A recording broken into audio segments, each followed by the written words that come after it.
tukiomba baraka zako na hekima yako iweze kuwa juu yao wanapoendelea kutuongoza, ili nchi hii iweze kufikia upeo mkuu na kila mmoja wetu tuweze kufaidika tunapongojea kurudi kwako mara ya pili. Tunakushukuru pia kwa sababu ya ghafla ambayo imetuleta hapa, kuzindua tume ambayo itasimamia mto wa Nairobi. Tunaomba tume hiyo ambayo inaziduliwa jioni ya leo, wape hekima ili waweze kufanya kazi ambayo itarejesha mto huo katika hali iliyo nzuri, ili Bwana tuweze kufaidika kwa ajili ya maji yanayotiririka kupitia kwa mto huo.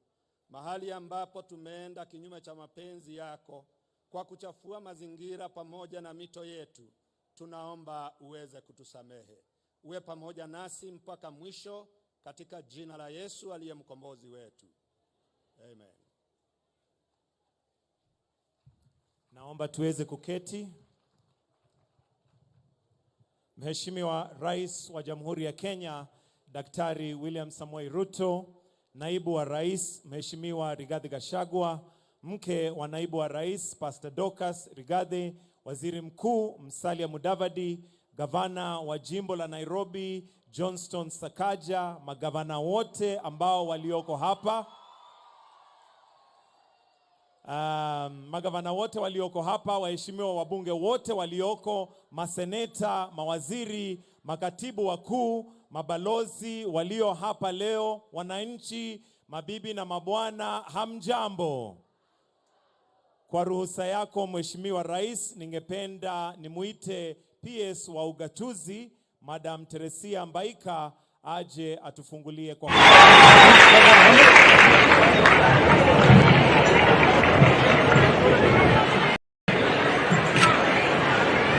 Your Excellency the President of the Republic of Kenya, Excellency the Deputy President of the Republic of Kenya, the Prime Cabinet Secretary, Cabinet Secretaries present, colleague Principal Secretaries, Governors, Members of Parliament, ladies and gentlemen. Your Excellency, sir, it is said that the shortest distance between two people is a story. Today, we are gathered here to write the story inside the bigger world climate change agenda. The government of Kenya, as the trustee of the Kenya Heritage, and through Gazette Notice number 1489-1 of 12 December 2022, established the Nairobi Rivers Commission to spearhead regeneration, protection, beautification of the Nairobi rivers and all the water bodies, and establishing livelihood projects within the boundary of the Nairobi City County. Your Excellency, sir, further, in operation of the authority conferred to His Excellency by the Constitution and the laws of the Republic of Kenya, including the Environmental Management Act and the Climate Change Act, the Commission was established by the national government and placed under the office of the Deputy President of the Republic of Kenya. This was in recognition by the national government of a duty to protect the environment and combat the devastating impact of climate change in Kenya. Your Excellency, sir, the Nairobi Rivers Commission was therefore formed and mandated to consolidate stakeholders, focus on the various programs on Nairobi River, and execute the Nairobi Basin Plan in order to mitigate Nairobi River's degeneration. Thank you, Your Excellency. At this point, it's my duty to invite the Chair of the Commission, Dr. Pamela Olet.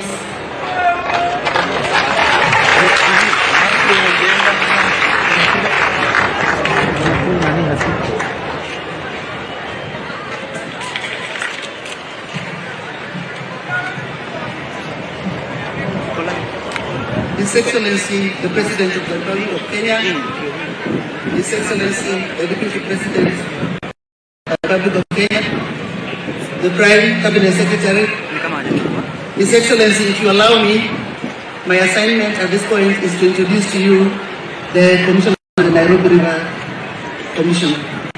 If you allow me, they can come forward.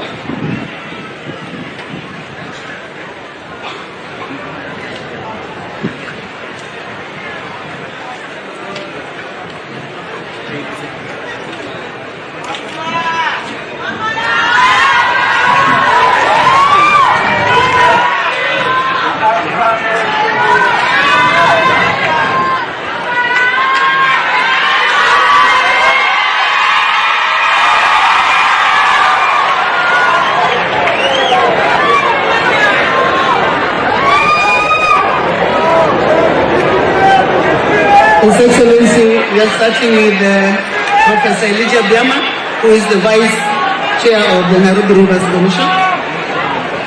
We are followed by Professor Duncan Ojuang. We are followed by Kalota Lago. We have Grace Senewa.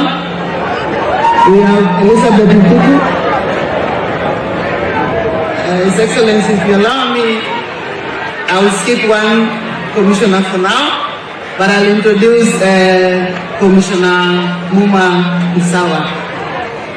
Thank you. His Excellency, at this point, I want to make my maiden speech, and if you allow.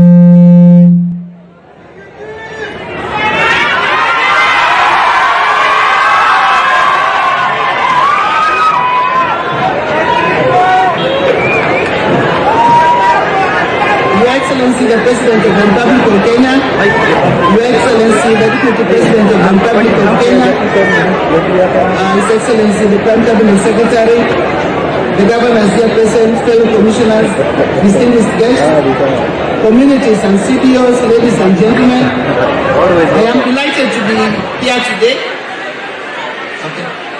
I'm delighted to be here today on this auspicious occasion of the inauguration of the Nairobi Rivers Commission by our President, His Excellency, the President William Samoei Ruto. Your Excellency, on my behalf and on behalf of my fellow commissioners, thank you.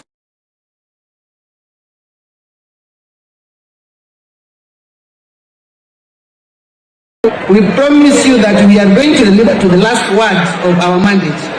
I have all the faith that Kenya Kwanza administration under your leadership is all about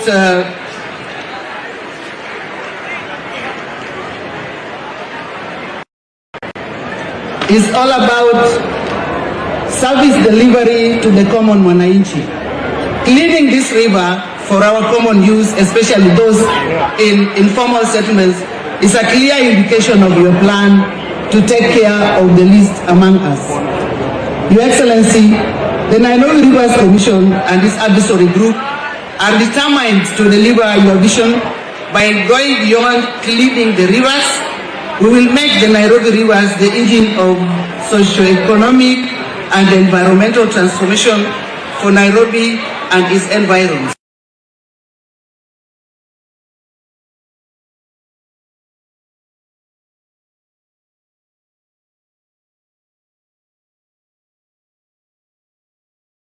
Is at the very heart of this program.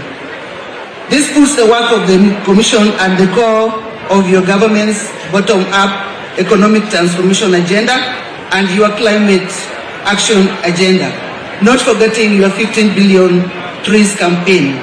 They are all crucially important to environmental restoration, job and wealth creation. As a Commission, we are well aware that the task ahead of us is complex. We will not relent. We will not give up. Our eyes are all on the ball. This is a legacy to build. There are no two ways about it. Your Excellency, the launch is taking place at a time when the three rivers of the basin, namely Ngong, Nairobi, and Madari, are experiencing some extreme levels of pollution occasioned by the domestic, medical, and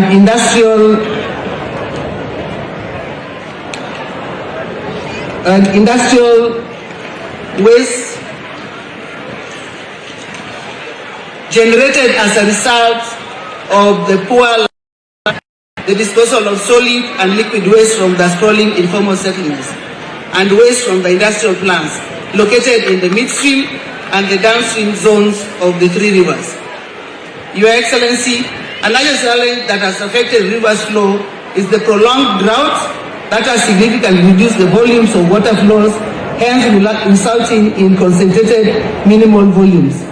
This loss of biodiversity has endangered aquatic life almost to the extinction, if anything is to go by.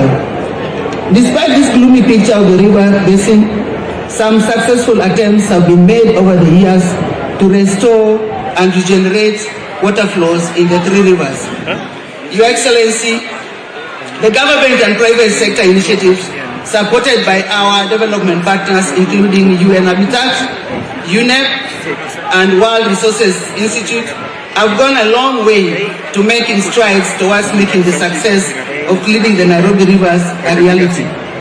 Besides, there have been success stories aimed at the restoration of the quality river and water flows and revival of biodiversity, especially within the midstream zones of the Nairobi River.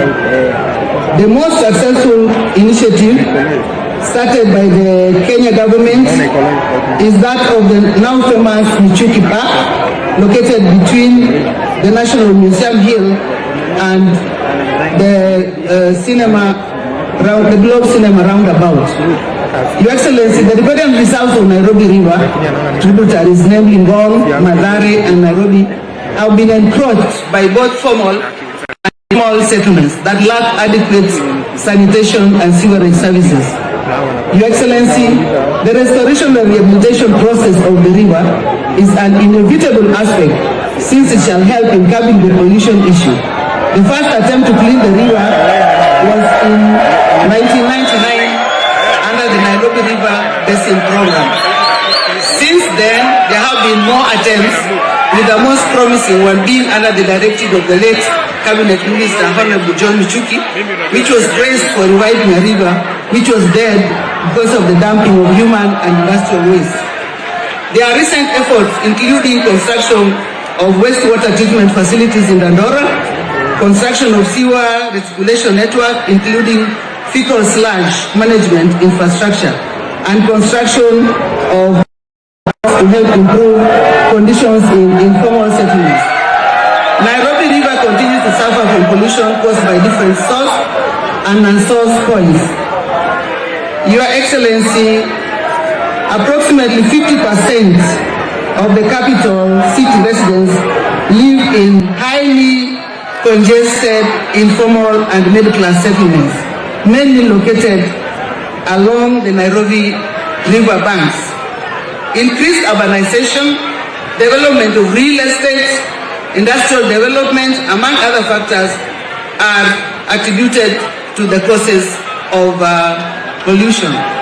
Furthermore, key green recreation areas like the Nairobi Arboretum Forest are being choked by the polluted Kericho River within the middle class and high-rise building areas.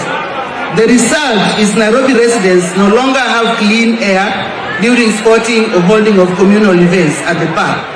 To avert such problems, it is important to reclaim the Nairobi River Basin to ensure reduced cases of pollution and curbing it in the long term.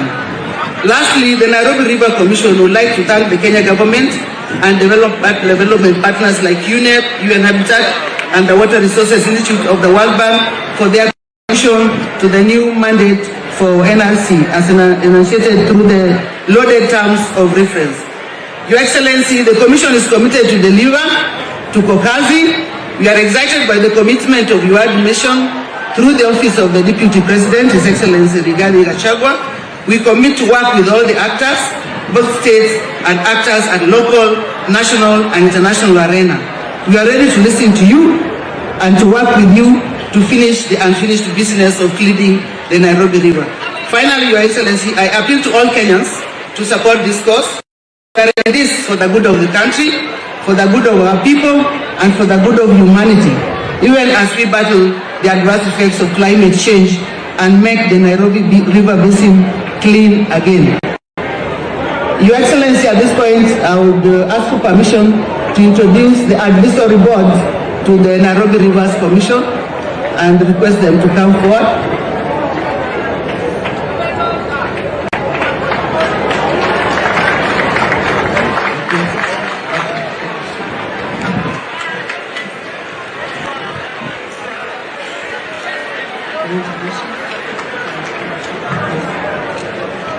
With me, His Excellency, is the daughter of the late Wangari Maathai. She's Wajira Maathai, representing the World Resources Institute. Next is yes. We also have UNEP here represented by Dr. Faitus. UN Habitat, then followed by Inga Axel, the Executive Director of UNEP, and then last we have the MD of NEMA. And Excellency, if you allow me, I would request them to make a statement. No?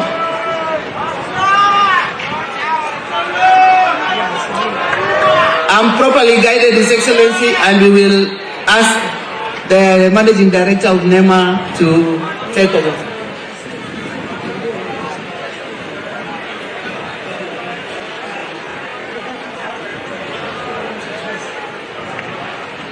His Excellency, I'm guided again that I was okay to invite the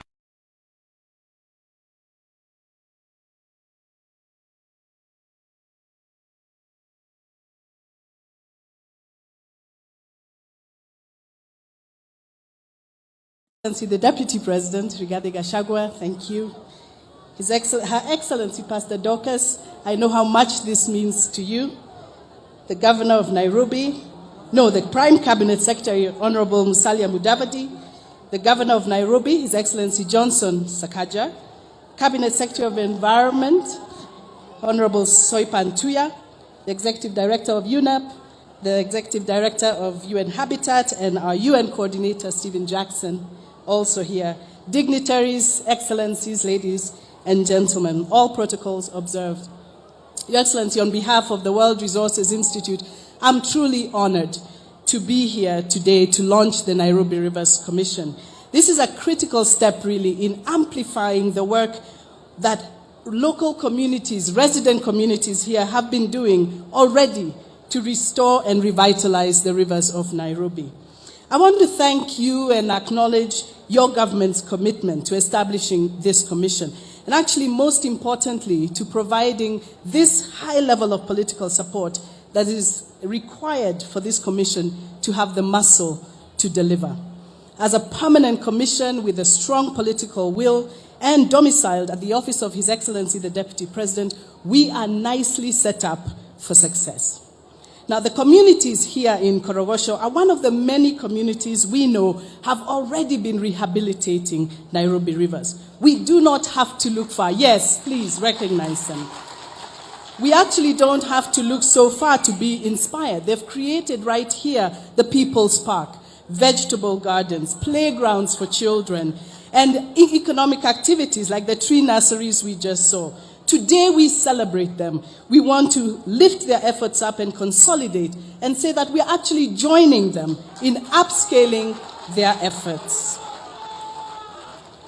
In Kenya, we have seen what it takes and what can be done when we collectively protect nature. My late mother, Wangari Maathai, led the women of the Greenbelt movement in planting 4 million trees not too far away here in the Aberdares to protect the primary catchment area for our wonderful city of Nairobi and to improve the quality and the quantity of water. Your Excellencies, ladies and gentlemen, rivers are a very good indicator for the ecosystem health because everything we do outside the river ultimately affects the health of the river, from our homes to industries. The truth of the matter is that rivers themselves are like open books. They will tell the full story of how we are conducting ourselves. What we are doing as communities and as industry, as commercial enterprises, will ultimately reflect in the health of the rivers. Therefore, we must really work at all levels, sectors, and scales outside the rivers of Nairobi to ensure the rivers of Nairobi are healthy. So, Your Excellency, I want to leave us with 3 guidelines that I hope will guide our work as a commission. Number 1A, arrest. These are the ABCs. A, arrest. We must arrest pollution, contamination, and the destructive activities that affect the health and well-being of communities that actually live along the rivers of Nairobi and beyond. B, basin. I could not be more excited that we are taking, as a commission, a basin approach to this work. You heard it from our chair. What is happening upstream, sooner or later will find its way downstream. Everything is connected.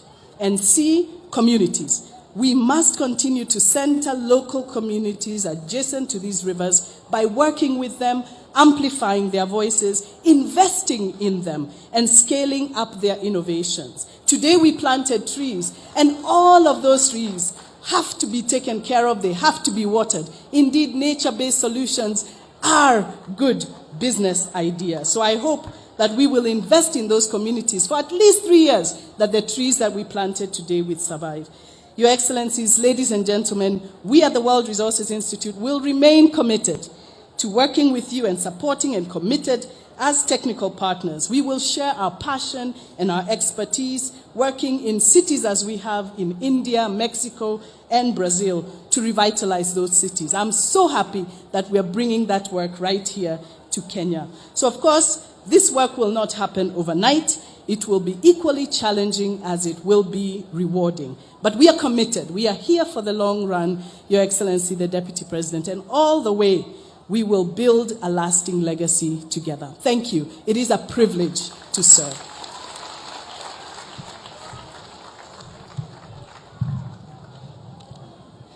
His Excellency, allow me to call the UN Habitat representative, Dr. Raphael.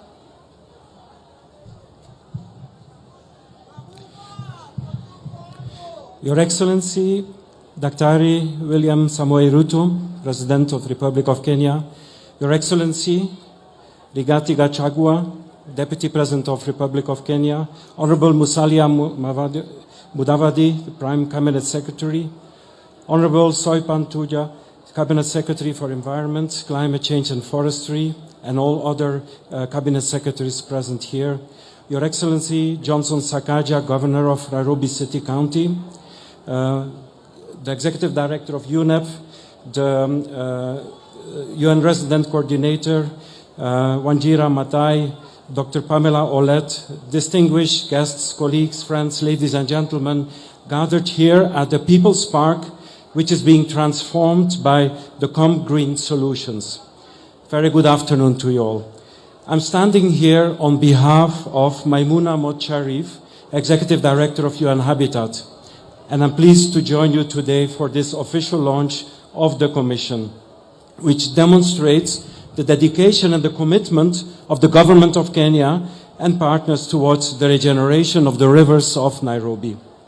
The banks of Nairobi rivers are home to over 56% of the Nairobi population, spread across several low and middle income settlements along the basin. The corridors of these rivers host numerous educational institutions and high-value ecosystems, and are hubs of a dynamic informal sector that fuels the city economy. The Nairobi rivers provide an unparalleled advantage, which could be a turning point towards sustainable development. This will ultimately improve urban health and well-being, create decent jobs and ecotourism opportunities. It will enhance biodiversity and support the provision of clean water, sanitation and waste management. The initiative will also be a catalyst for infrastructure, including affordable housing, non-motorized transport and green public spaces, particularly within the vulnerable areas. As UN Habitat, we are actively supporting urban generation approach by promoting inclusive, vibrant neighborhoods and communities. Creating social value and connecting urbanization with nature are at the very heart of this initiative. We are therefore greatly pleased to be part of this advisory group together with UNEP, the World Resources Institute, and NEMA. Our relationship with the Nairobi City County and other stakeholders has already enabled us to undertake city-wide public space assessment and develop the spatial profile of Nairobi River. And these were shared through participatory awareness creation activities and have been instrumental in shaping a common vision for corridor development, including the design of selected public spaces and streets. As the Commission officially starts its work, UN Habitat is keen to convene the local and international technical expertise required, liaising with other UN agencies and partners for more integrated technical and financial support. As the United Nations Habitat Assembly will take place in Nairobi in June this year, it's the hope of our Executive Director that the guests of this assembly will have the privilege to discover the changing face of the Nairobi River. Your Excellency, as I conclude, UN Habitat has enjoyed 45 years of collaboration with the government of Kenya and continues to jointly explore new frontiers towards sustainable urban development. We are grateful for the support accorded by the government over the years and wish to assure you of our commitment to further strengthen our partnership. I also extend my gratitude to all institutions and individuals championing the regeneration of the rivers of Nairobi and call upon all of us to continue working together and deliver as one. Thank you very much.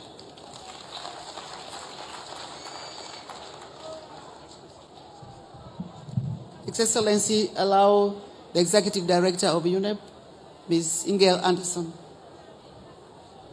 Mr. President, it's an honor to see you here, Mr. Deputy President. What an honor. You have led and shown vision. You have brought together ourselves and all these good people here at Korogocho People's Park with the effort of wanting to clean up. And I listened very carefully to what Wanjira said. We're going to arrest what goes into that river. We're going to deal with the entire basin, and it is going to have to involve the community. Mr. Vice President, late last year, I had the privilege of joining you at the request of His Excellency the President to go to the northern part of your beautiful country, to Garissa. And there we saw what climate change is doing to our world. And there we saw the impacts that this is having. Even though Kenya has done nothing to drive climate change, Kenya is suffering the impacts. And we see that also when we look at water scarcity. We see that when we look at rainfall shortages. We see that when we look at flooding. We see that when we look at changing oceans currents. It is critical that we have climate action, which is why it is so brilliant that this country, later on this year, under the auspices of His Excellency the President, will host an African Union of induced climate summit that will see the world come to Nairobi. Why Nairobi? Well, because this is the environmental capital of the world. This is the place where environmental diplomacy takes place. So climate change, yes. Loss and damage, yes.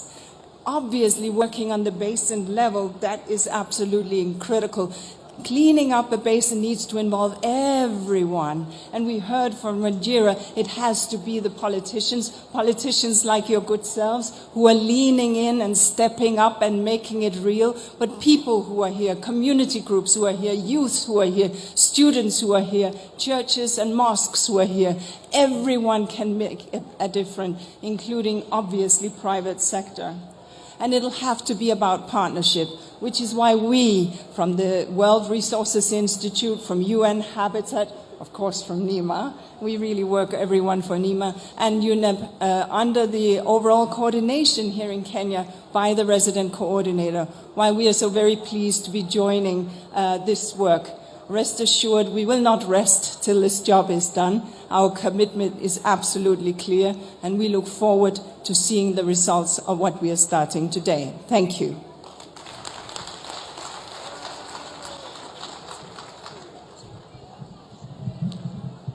His Excellency, allow me to invite the Governor of Nairobi County to make his remarks.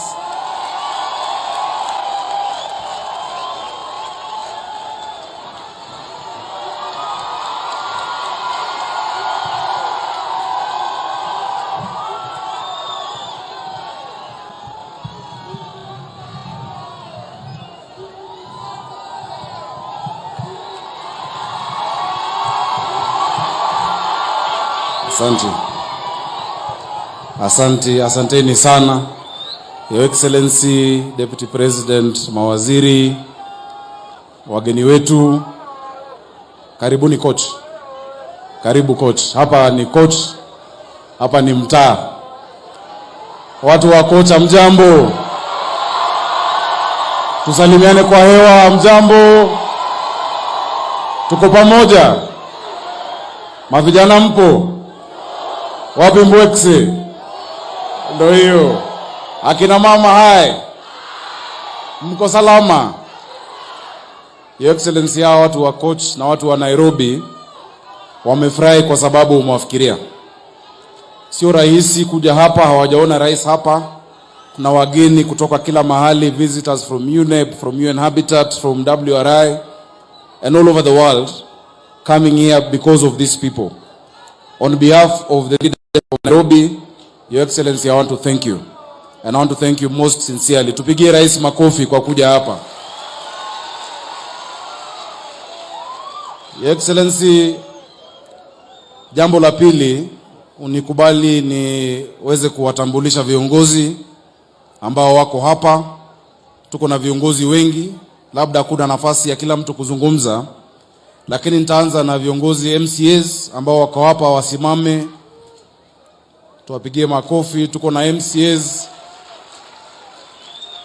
from our county assembly, mnaweza keti. Tuko na wabunge, nimeona mbunge Yusuf alikuwa, ndio huyo mbunge Yusuf, Your Excellency. Na mbunge Yusuf atasalimiana tu haraka kwa sababu Your Excellency, Honorable Yusuf is one of the few people who will describe to you what Nairobi River was when he was growing up in Nairobi. He grew up in Nairobi. So Mheshimiwa Yusuf, tafadhali dakika moja. Na hakuna haja ya protocol mingi, tumezisema, just go straight into it. Tupigie Mheshimiwa Yusuf makofi.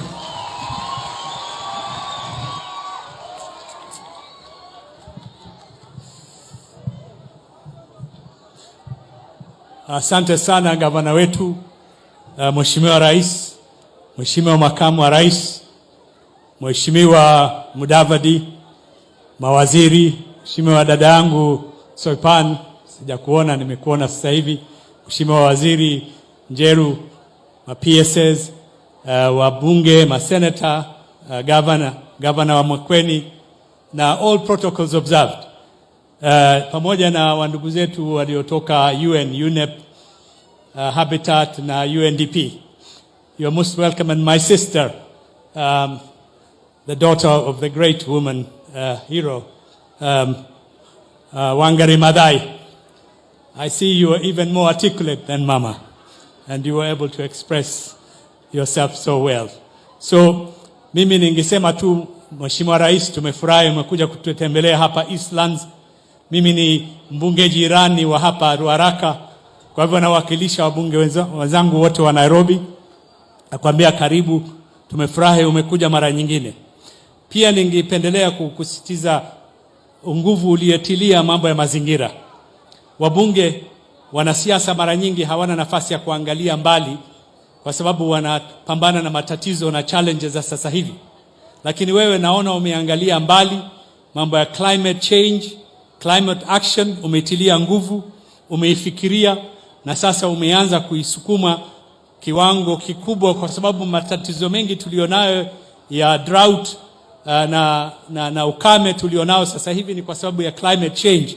Na dealing with the bigger picture and the big issue would resolve some of the environmental problems that we suffer here in our country. So I want to thank you for taking the lead in this important challenge. Now, as the governor has said, I grew up in Nairobi. My hometown is here. I remember at a time when the waters of Nairobi River were sweet and you could drink them. Spring water. We swam in this river.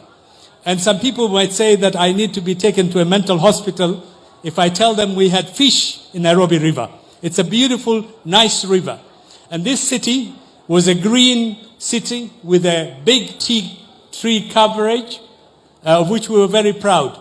One day, as we were cleaning the rubbish in my neighborhood in Kamkunji, I told someone we used to see a lot of jacaranda trees here, and flowers grow along the streets.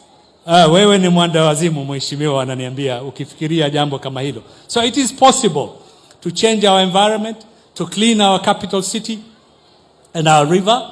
And the fact that you have set up a commission to deal with that is very important, and I'm hoping that we can do it. It is doable, and we will change our Nairobi. And thank you so much once again for coming to the city, to the Eastlands. I also want to urge my former colleagues in the UN. The United Nations is an organization with the capabilities. You have the experience, you have the knowledge of how people have done things elsewhere. You have the best practices. Please lend us. It's not just money. Make Nairobi a priority, Nairobi is home to two global, it's the global capital of 2 UN agencies. Make this city a beautiful city that you can all be proud of, and make more contribution to our capital city. So, asante sana na kushukuru. Asante sana, Mheshimiwa Yusuf.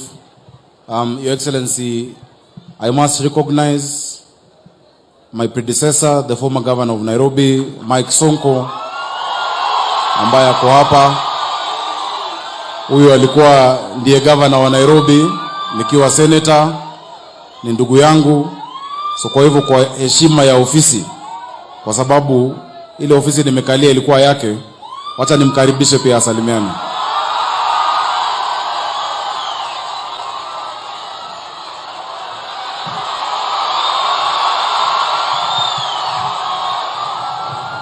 Nairobi!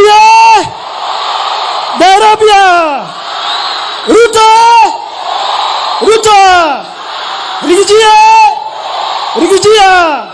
Sakaja! Sakaja! God is good, and all the time. Asanteni sana Mheshimiwa Rais wa Jamhuri ya Kenya, Daktari William Samoei Ruto, Mheshimiwa Deputy President Riggy G, mama wetu Dorcas, Prime Minister, ma-PS, Cabinet Secretary, wageni wetu wote na wananchi, hamujambo. Mimi sitaki kuongea mambo mingi, lakini ningependa kushukuru Governor Sakaja kwa kunitambua, kwa kunipatia heshima mahali kulikuwa na shida kidogo kidogo. Unajua sisi wananchi wakiguswa, basi sisi tunaruka kichwa, tunakuwa wazimu. Lakini ndugu yangu hapa sasa anafanya kazi mahali kulikuwa na shida. Mheshimiwa Riggy G alipiga msasa, tumekubali sote kumsupport Sakaja kama governor wa Nairobi. Na mimi ningependa kukuambia governor, hapa Korogocho, hawa vijana wa Com Green, hii community na jamii yote ya Korogocho, ningeomba uwashike mkono. Hawa tulianza kusafisha nao hii mto. Wewe ushikilie mahali nimewachilia. Na unajua Mheshimiwa Rais na Mheshimiwa Deputy President ni watu wanajali maslahi ya mahasla. Na nyinyi vijana, mimi ningeomba vijana mimi naomba mushikilie mkono huyu gavana wetu, mushikilie, muunge mkono serikali yetu. Wengine wanapofanya maandamano ya uongo, sisi tunafanya maendeleo ya ukweli.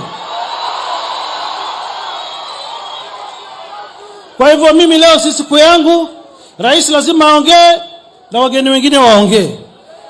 Mheshimiwa Rais, hii jamii ya Korogocho ni jamii ambayo ilidhulumiwa na ile serikali ya ndugu yako ambayo ilienda. Watu walibomolewa mchana, ndio ati jamii fulani wajenge estate fulani siwa yao, sijui itoke hapa. Kwa hivyo Mheshimiwa Rais, tunaomba kwa Islam ya Korogocho, unapofanya ile agenda yako ya affordable housing, ufikirie watu wa Korogocho pia Mheshimiwa Rais. Na wale pia waliwachwa bila makao. Tuliona juzi Deputy President Rigathi Gachagua, kuna mahali watu walibomolewa huko, alienda huko akasimama na wao. Tunaomba serikali iangalie, kwa sababu Article 40 sub Article 4 of our Kenyan Constitution inasema Mkenya yote yule akitolewa mahali by way of compulsory accusation, bas serikali iangalie maslahi ya wale watu mahali wataenda, wapewe kitu kidogo na maisha yao iweze kuangaliwa. Ya mwisho, Mheshimiwa Rais, kwa ile serikali iliyopita, yale mengi ya dhulma yalifanyika, sana sana kwako wewe, kwa Deputy President wetu mpendwa, kwangu na kwa mwingine yote yule ambaye alikuwa anakuunga mkono. Watu waliekelewa makesi mingi ya uongo, lakini tunashukuru wewe ulipoapishwa kama rais, dhulma zote ziliisha. Mheshimiwa Gachagua alikuwa ameshikiwa pesa yake kwa njia ya dhulma, amerejeshewa. Tumeona watu wameachiliwa makotini. Mimi Mheshimiwa Rais, hao wananchi waliniombea, nikajisaidia na mahakama ikaniachilia. Lakini mimi nashangaa Mheshimiwa Rais, kiongozi wa mashtaka DPP anaingilia kesi yangu, anaenda kuapili. Mimi naomba Mheshimiwa Rais kuwe na usawa Kenya, na mimi niko tayari kufanya kazi na kusaidia na serikali. Ile pesa yangu mingi Uhuru Kenyatta alishika, ile pesa yangu Uhuru Kenyatta alishika, basi nisaidie hata mimi nirejeshewe kama Gachagua, niweze kusaidia serikali, tusaidiane na hawa vijana.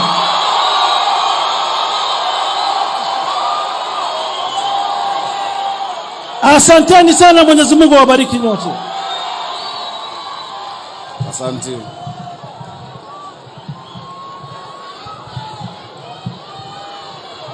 Aya.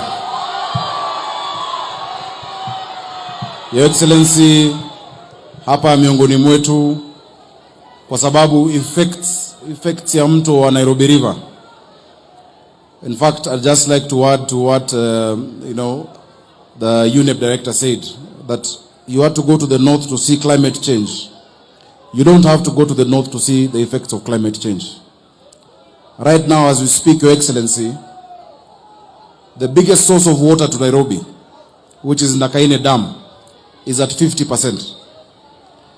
Meaning, even the program that we've worked on very hard, Your Excellency, on Northern Collector, even if we complete it tomorrow, we can't commission because it comes from flood waters. The waters from the catchment areas going to our rivers have dried up. So the effects are being felt today. And which is why we also have amongst us my good friend and my brother from Makueni County. Your Excellency, we've done a big project called Thwake that has been done by the national government. When it's completed, we are sending poison to Thwake, because the rivers that lead there come from the Nairobi River, becomes earthy, all our tributaries. Allow me to recognize Governor Mutula Kilonzo from Makueni County, Mutula Kilonzo Jr., and allow him to say one thing. Karibu Governor, karibu Kanairo. Thank you. Asante. Thank you. Mambo? Mko sawa? Thank you.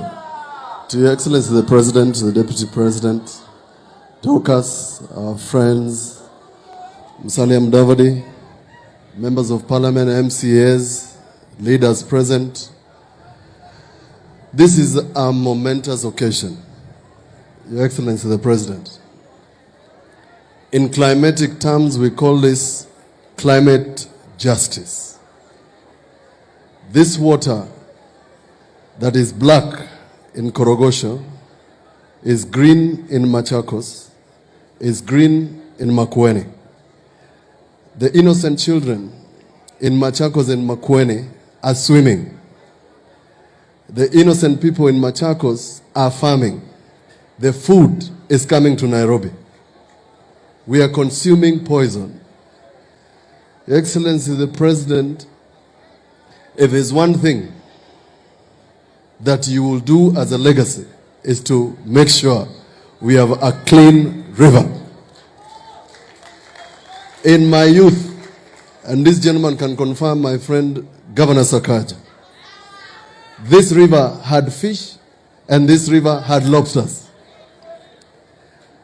But Your Excellency, the commission, this one, you need to give them helmets, you need to give them bulletproof cars. Kwa sababu wale watu ambao wanaharibu mto huu ni mabwenyenye, si hawa mahasla.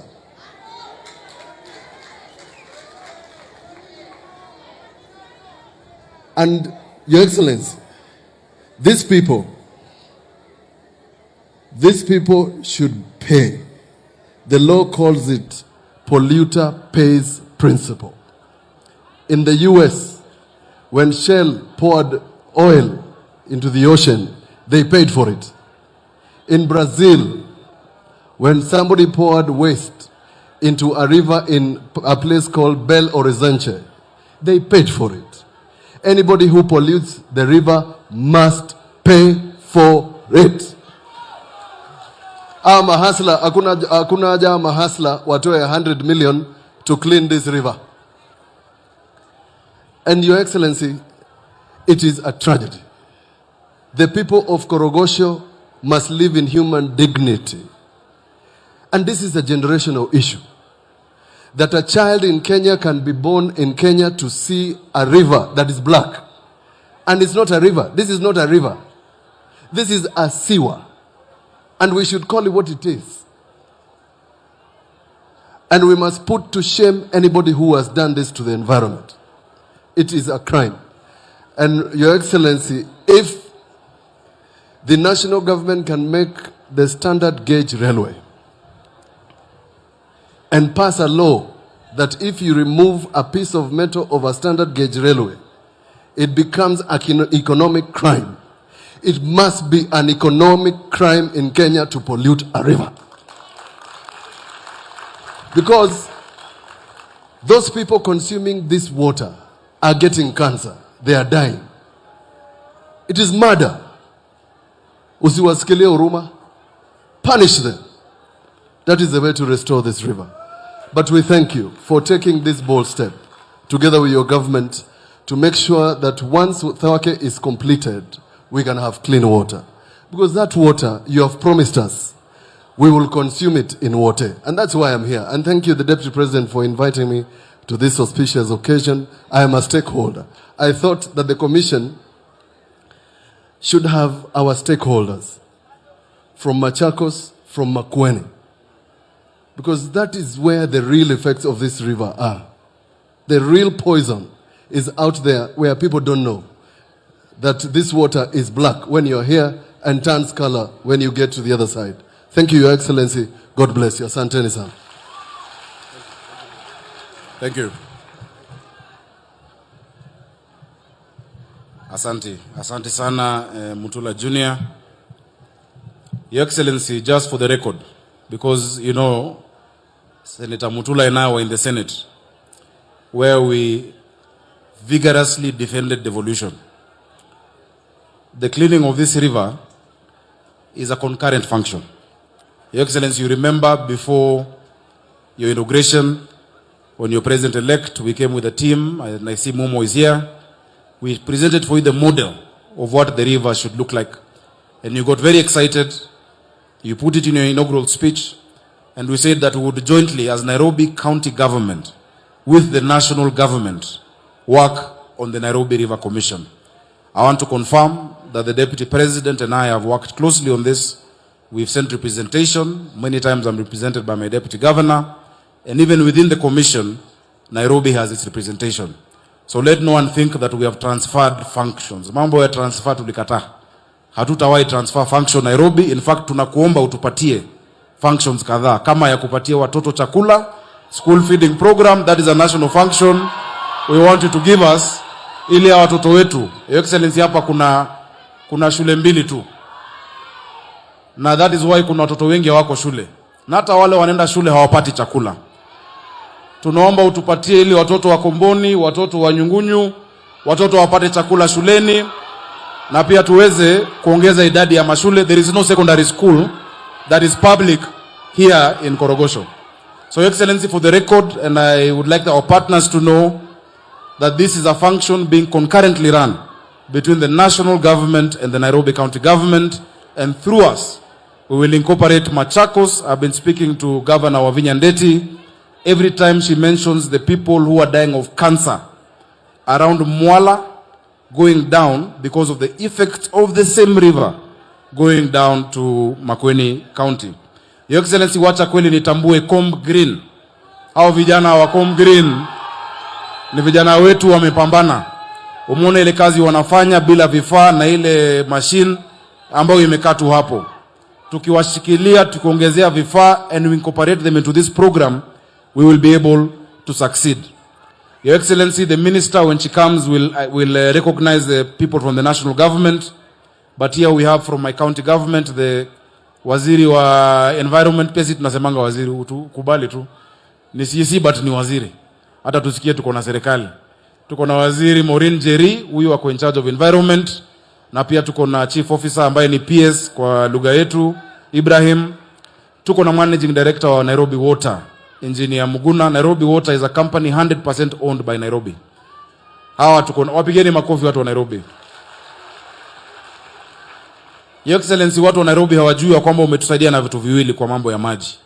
Umetusaidia na mambo ya Karimenu, inatuletea 24,000 cubic meters. Alafu umetusaidia na hii mambo ya Northern Collector. Hiyo mambo yote leo Muguna ameniambia atatoa notice ya rationing, nimemwambia hapana. Sisi tunaamini kutanyesha.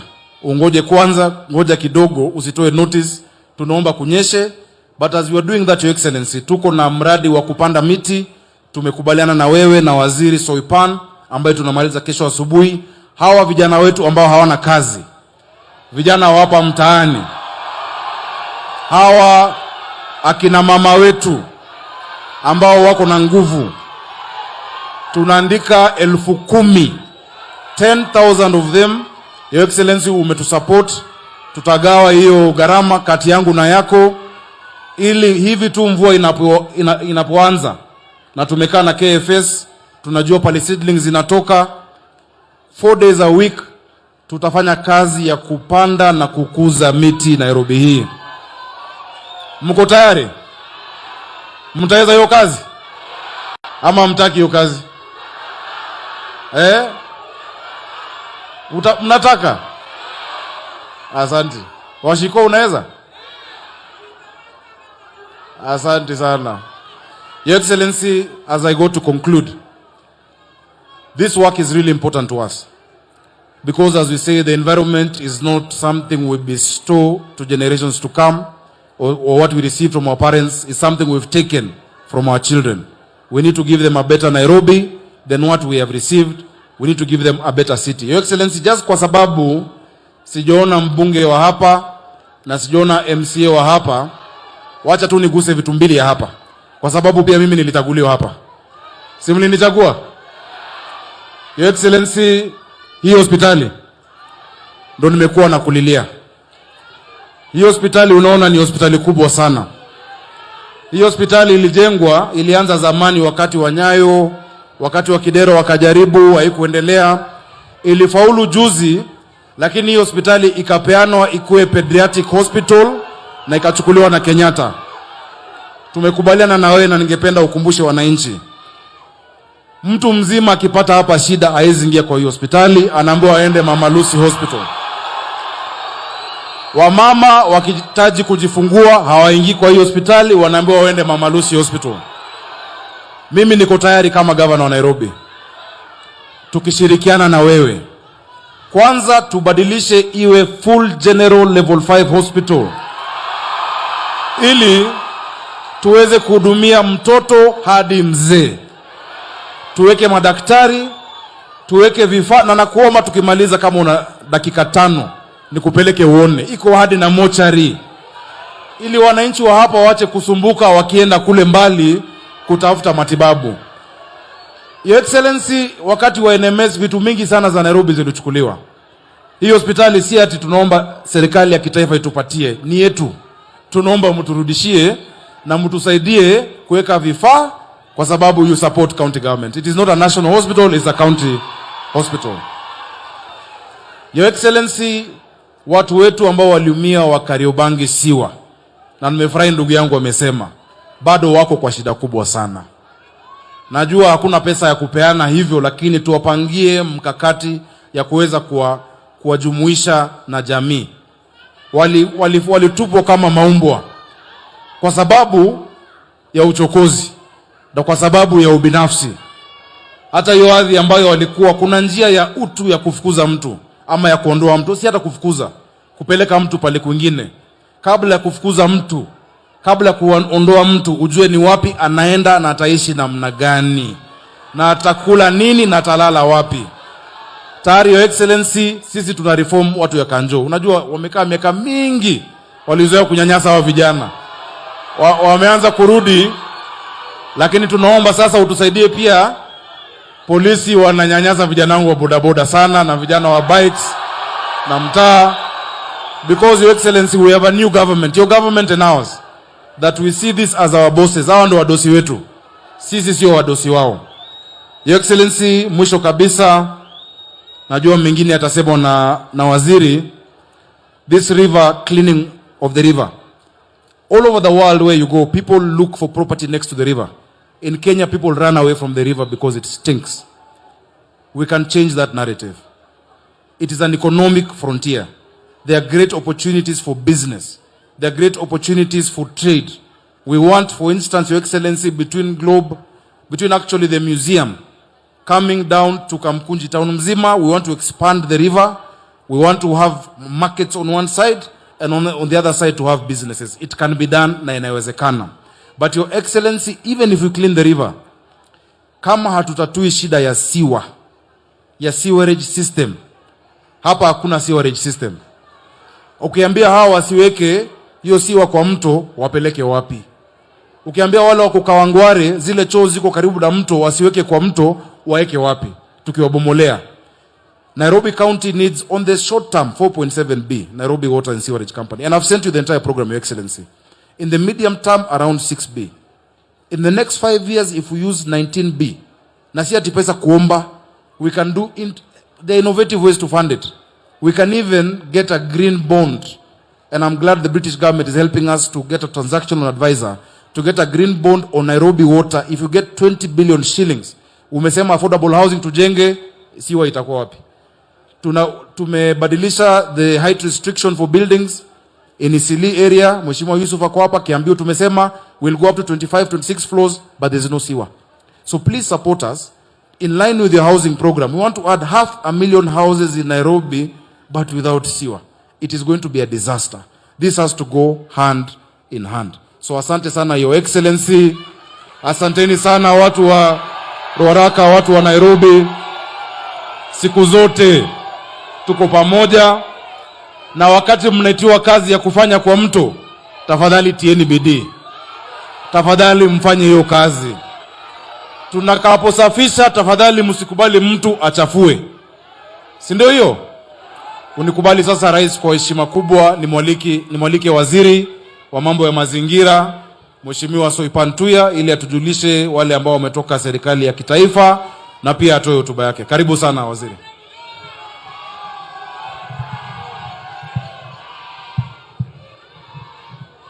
Thank you very much, Your Excellency, the President, Your Excellency, the Deputy President, Your Excellency, Mama Dorcas Rigathi, Your Excellency, the Prime Cabinet Secretaries, Cabinet colleagues, permanent Principal Secretaries, our valued partners, the Executive Director for UNEP, the Executive Director for UN Habitat, WRI, Honorable Members of Parliament, the Governor of Nairobi, the Governor of Makueni, na wananchi wako chamjambo.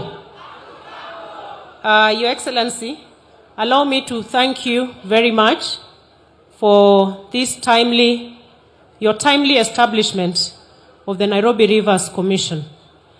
It could not have come at a better time.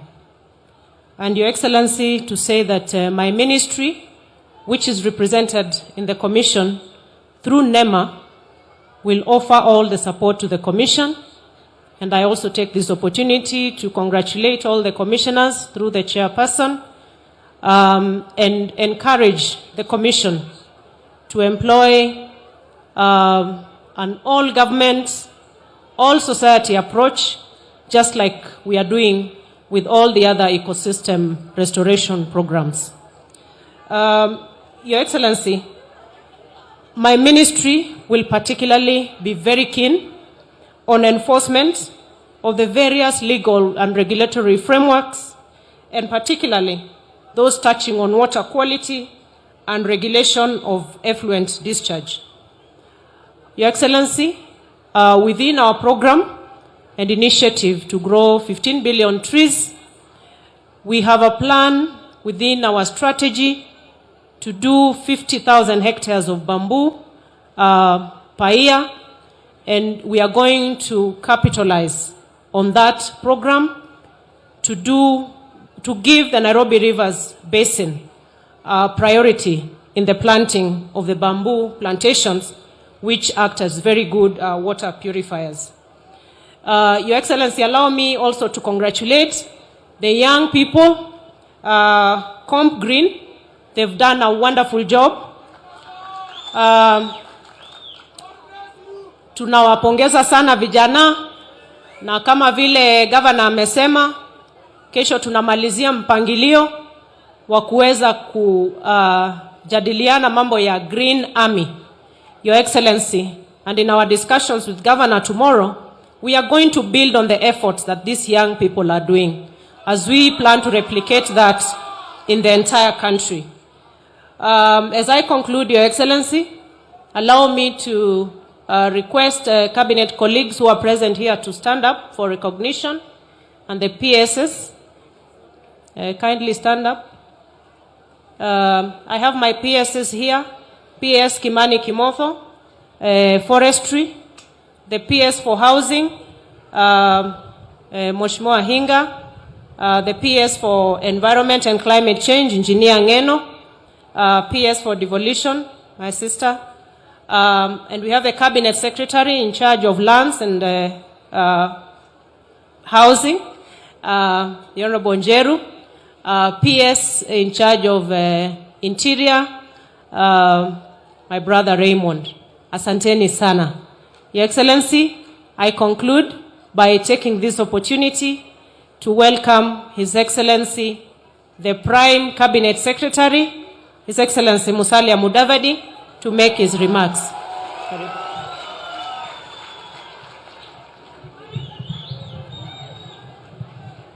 Mheshimiwa Rais wa Jamhuri ya Kenya, Mheshimiwa William Samoei Ruto, Mheshimiwa Naibu wa Rais Rigathi Gachagua, Mama Dorcas, wenyeji wa Nairobi wakiongozwa na Governor Sakaja, ndugu na dada wa Korogocho, hamjambo. Yangu yatakuwa mafupi sana ili nipeane nafasi tumusikize Rais ambaye ni mgeni wetu wa heshima siku ya leo. Jambo la kwanza tu, Your Excellency, earlier this morning, I represented you and delivered your remarks on the Nile Basin Initiative, bringing together the 10 countries that rely and depend on the River Nile waters. Today, this afternoon, you are here to directly preside over the initiative of cleaning up Nairobi River. Today has been a water day. A very strong message is being sent.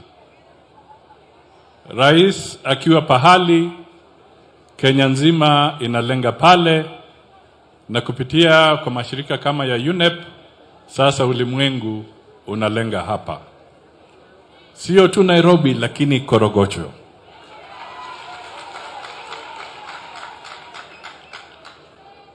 Jambo la pili, mimi nataka niseme, kwa sababu nimepata nafasi, vile Mheshimiwa Governor wa Makueni ametaja, nimepata nafasi kuruka na ndege na kufata mto huu.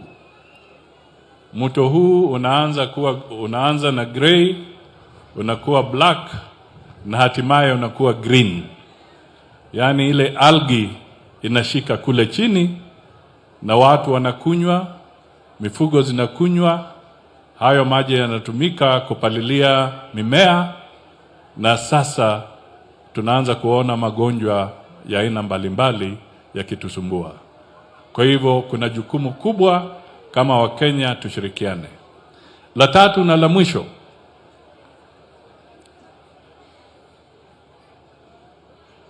constituency hii ni Ruaraka. Constituency hii haikushindwa na mbunge wa Kenya Kwanza.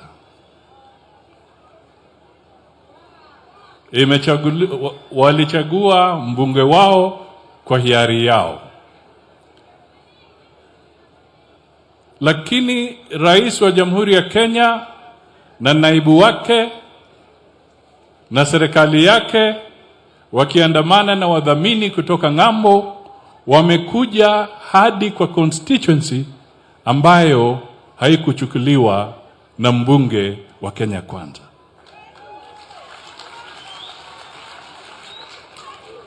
Ni kwa nini nasema hivyo?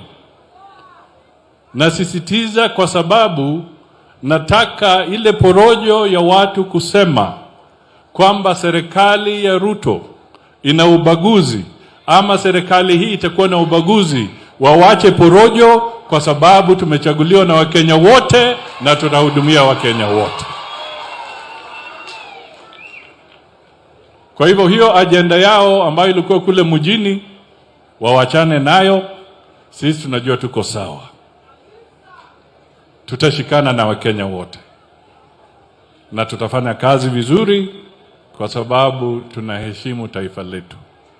Kwa hivyo kupitia hapo nataka nisisitize kwamba sisi tuko na heshima na Wakenya wote na tunataka mji wetu na mto wetu uwe safi na Wakenya wote wapate nafuu. Sasa ni wajibu wangu na furaha yangu kumkaribisha naibu wa rais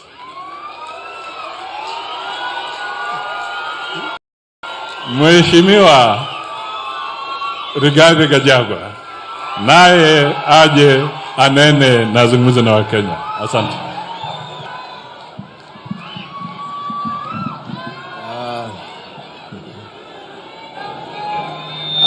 Kiongozi wetu ambaye ni rais wa Jamhuri ya Kenya, Daktari William Samoei Ruto, Private Cabinet Secretary, mawaziri, our development partners, watu ya Korogocho, hamjambo? God is good and all the time. Munisalimie kwa hewa. Bwana Yesu asifiwe. Bwana Yesu asifiwe tena. Korogocho hoi. Muko sawa? Happy New Year. Mumefurahia kuona rais wetu wa Jamhuri ya Kenya anaitwa nani? Na ndio huyu ameketi hapa. Mnamtambua hamtambui? Wangapi wanamtambua kama rais wa Jamhuri ya Kenya? Tunasikia wengine wako pale wanapiga kelele wanasema hamtambui. Mnamtambua hamtambui? Basi mambo iko namna hiyo. Rais wetu, kiongozi wetu, tunasema asanti kwa wewe kupata nafasi kufika hapa ndio tuzidue Nairobi Rivers Commission ambaye uliteua mwisho ya mwaka uliopita kusaidia kusafisha huu mto wa Nairobi. Your Excellency, you assembled a competent team of men and women, serious professionals whom we have been working with, and I can tell you with confidence that they have a plan, and we have been working with the development partners who are going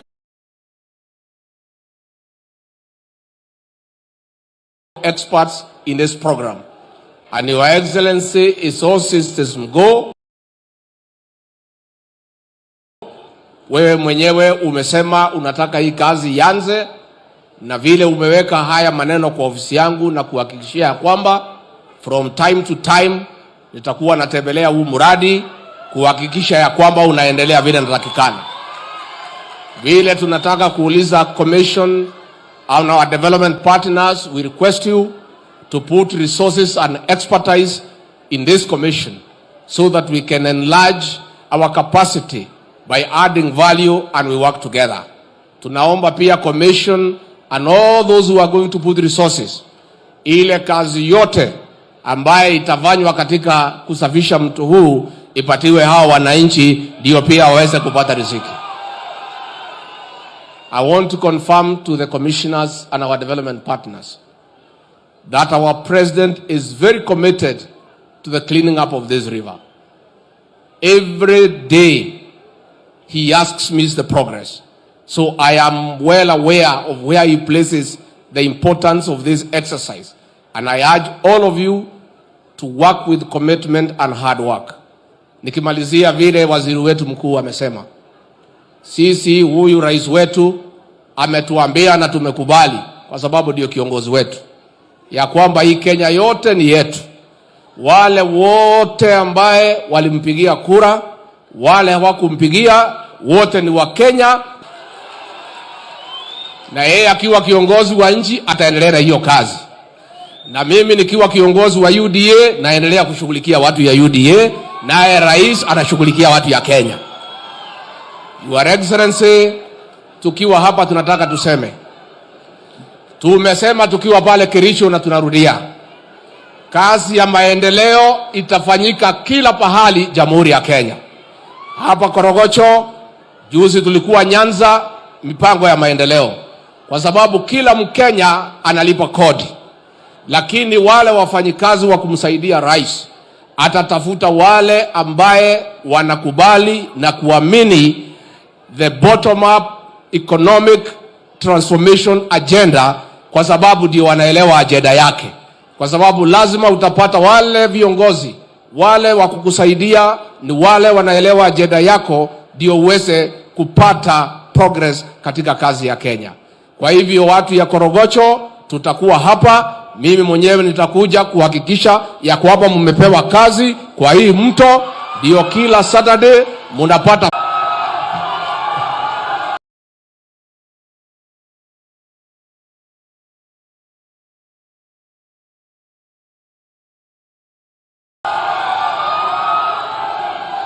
Mheshimiwa Governor wetu wa jiji la Nairobi, our friends from UNEP, from UN, from UNDP, and all